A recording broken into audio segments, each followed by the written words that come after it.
Russia's invasion of Ukraine is still ongoing. High inflation, tightening of monetary policies, and the still ongoing pandemic. These are all among the factors that are still causing uncertainties in markets around the world.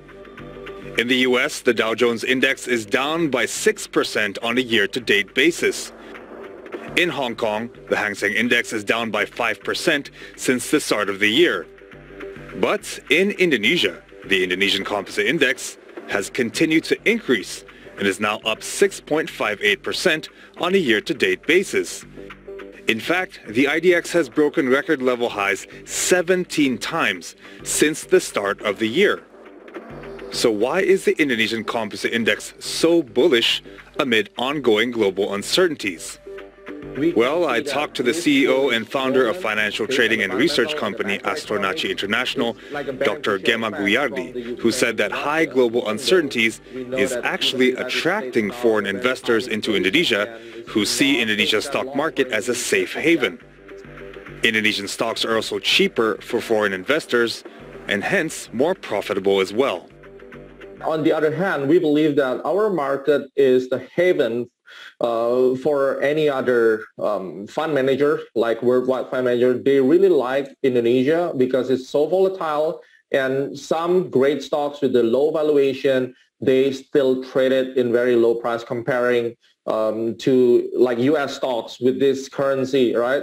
They will need more money to buy per shares. But in Indonesia, because we're so low, I mean like 14,000, I think 14,300, 14,500 per dollars is very cheap for them to buy our great stocks. Our best stocks here is traded at a very low price.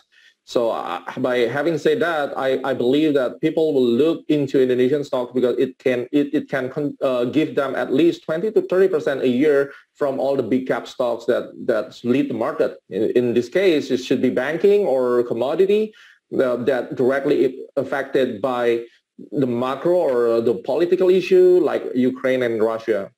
Just to reaffirm, foreign investment into the Indonesian stock market, is this what is pushing up the Indonesian stock index to go to record-breaking highs? Is this because of foreign investment?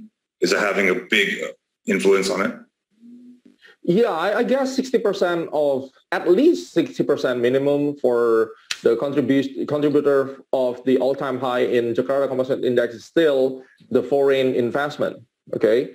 The fund managers, the traders, or long-term investors who come to Indonesia, it drives the market. On the other hand, the domestic power is still good, basically, but it's not as high as January to April 2021, which is we know that a lot of people, like all the young people, young investors in Indonesia start to put their money into Indonesia Stock Exchange, and we got a 20 trillion rupiah per day as transaction in January 2021. It shows that the domestic power is really good. But we know that recently we got a financial market scam and fraud, and I believe that will have a huge impact comparing to the other situation. It's like maybe we're talking about the war, right?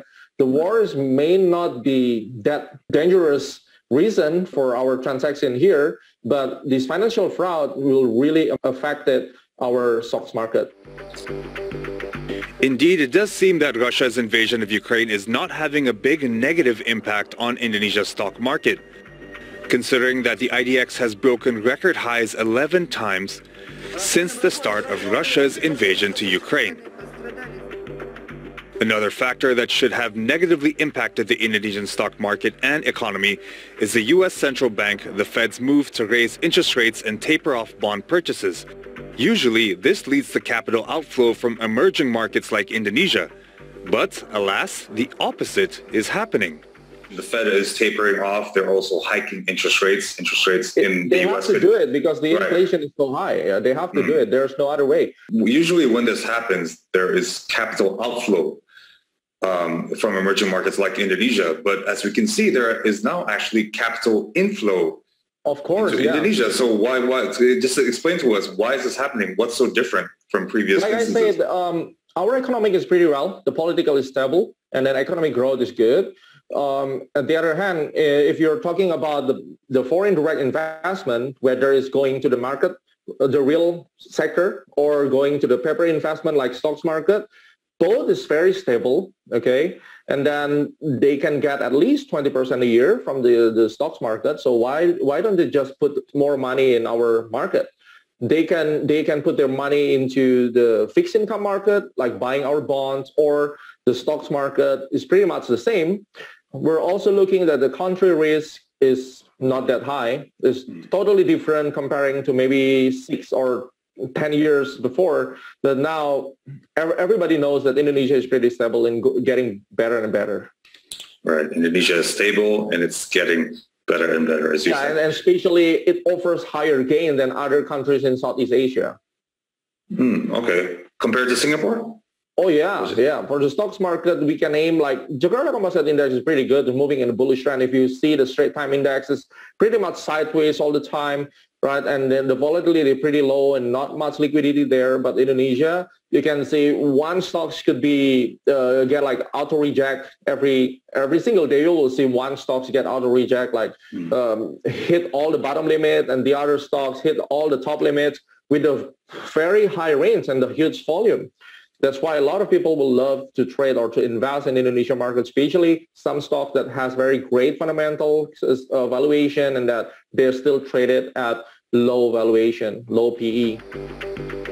Right, so the relatively cheaper price of Indonesian stocks, its volatility and high profit potential is all attracting foreign investors into Indonesia, helping it reach all-time record highs, especially amidst global uncertainties.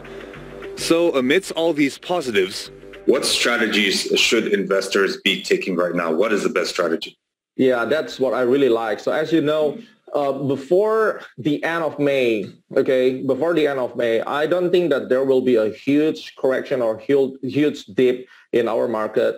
And you can see a buy on weakness strategy on the big stocks. So if you're looking to Jakarta Composite Index, you will see as a target price, the 7,300 will be great for you. As long as the price is not going down below 6,700, it will be a great moment to buy. So whenever you see any significant dip or major short-term crash to bring down the Jakarta Composite Index down to 6,008 to 6,700, that's a great opportunity for you to buy back the stocks.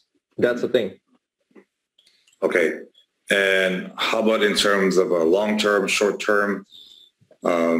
What is the best strategy right now? Is it better to keep for the long term, or? Yeah, I guess for the long term is still great. You can buy like banking stocks and keep it for at least 1 to 1.5 years.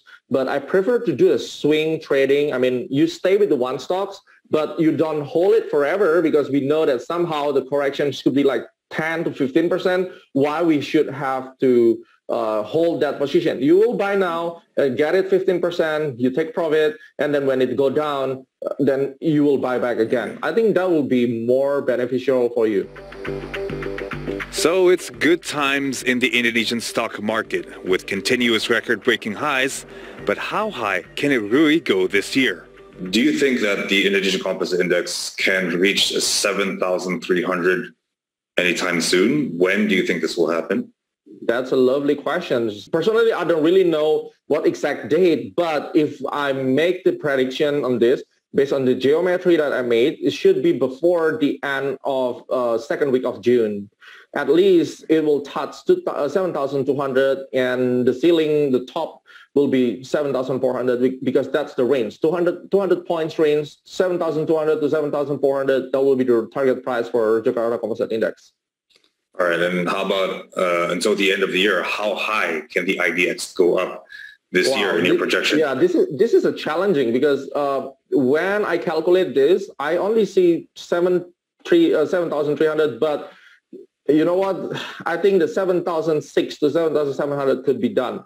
This is just like last year, I think early 2021, people will start asking me how high that the Jakarta Composite Index can go, and I say that it could be 7,300. Nobody believed in that, but now you see it's even almost hit that price. So having the confidence, we can see that 7,700, that will be a fair enough for us to see the Jakarta Composite Index will hit that level next year. All right. So everything seems to be quite optimistic in Indonesia's economy. Totally. We're not optimistic. We cannot go forward, right? without optimism, we cannot go forward. And hopefully it'll go even higher. Like you said, projecting maybe 7,600, 7,700 this year. Seems very good. Yeah. Okay. We're more than happy to see that.